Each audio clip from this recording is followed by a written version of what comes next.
Igbo ekenemunu, my country people, I greet you. Igbo adage say, agụghị ụzọ agụghị ọnụ. Asị m ụtụtụ ọma, abọọlachi, ụmụnne m. Ndị be anyị sị na anọkọdo were eri anụ udene atọtuo ngịga. Isiokwu anyị n'ụbọchị taa ga-abụ ọgbara shi ekwene onye ụta atana. Ọgbara ma shi ekwene onye ụta atana. Dịka nwa ntorobịa na-agba mbọ, nwa agbọghọbịa na-agba mbọ ka o ji esi wee dịrị gị na mma. You are working day in, day out. You can't give the account. Every year will be is a boy. Ọ bụrụ maka gịnị? Ọgbara ma shi ekwene onye ụta atana. There is something behind it. That is the problem we have to tackle so that it can be better for you and your family or your future.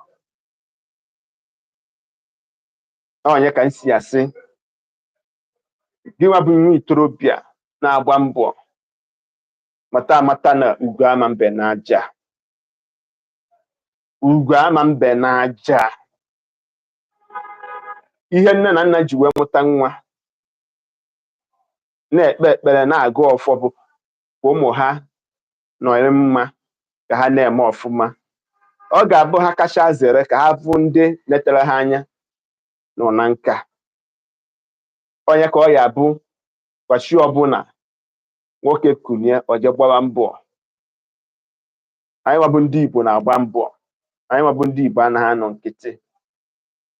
Maka na onye kpuo ute, agụụ ekpughe ya. Onye ka ndị Igbo ji wee tụọ ilu si na nga na-akpughe ute, agụụ ekpughe ya. Make hence while sun shine. Jiri oge wee chụwa ewu ojii tufu chi na chi na-eji. Nke onye kpara n'ọkọchị ka ọ ga-anya n'udu mmiri. Ụmụnne m, ọtụtụ ụmụnne anyị na-agba mbọ. Ọtụtụ ụmụnne anyị na-agba mbọ day in, day out.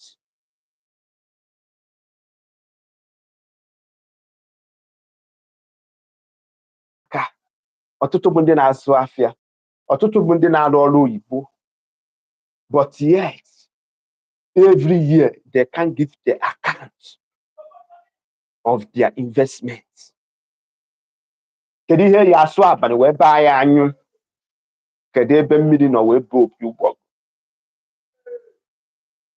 Ọ bụghị ihe niile bụ ọgwụ. Ọ bụghị ihe niile bụ ọgwụ. Ọ bụghị ihe niile ka onye iro mere. Ọtụtụ bụ ihe anyị ji aka kpatara onwe anyị. Maka na ajụ ajụ wee ri na-ebute aya wee nwụ. Njiji ite ike na-eso ozu ana n'iyi. Ọ na-adị mma ịjụ ajụjụ. Onye ka nsị ka mme gịnị? Ka m bịa gbazie gị unu. So, if you are across this video might help you in life, or might help your brother or your sister, perhaps even your family as whole. So if you are across this video, try to share it.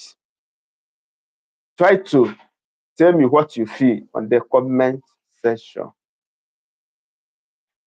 Dịka nwoke na-agba mbọ ka o ji esi wee dịrị gị mma. Ị na-agba mbọ, gị na ndị ọgbọ gị jere ije gba mbọ. Ị na-azụ afịa. Ị gaghị enyenwu akaụntụ ka gị na ihe ji wee mee. Ngwa hụchaa ntị ọfụma.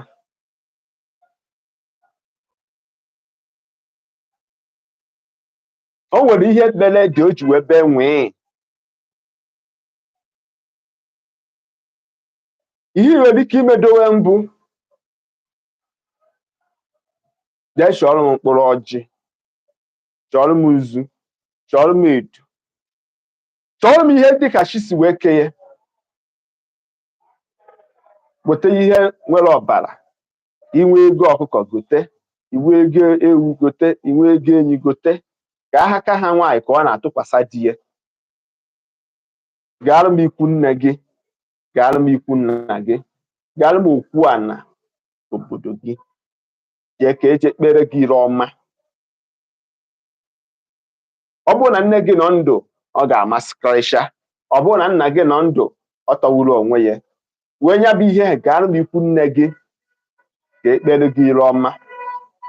Ka ọ na ịmarọ na mgbe ọbụla ịbatara wee zọọ ọkpa n'aja ala ikwu nne gị, na mmụọ na mmadụ na-abụ aka ebe. Onye ka ọ ga-abụ ịbata n'ikwu nne gị maọbụ n'ikwu nna gị, asị gị nwa di na nwa di ya abịana, akpasịwa oche ka ejeme gịnị, ka eje chọọ ihe eji wee na gị nne. Maka na oke mmadụ dịka oke arụsị, nwa di ya na dịka oke arụsị na ndị be nne ya maọbụ na ndị be nna ya.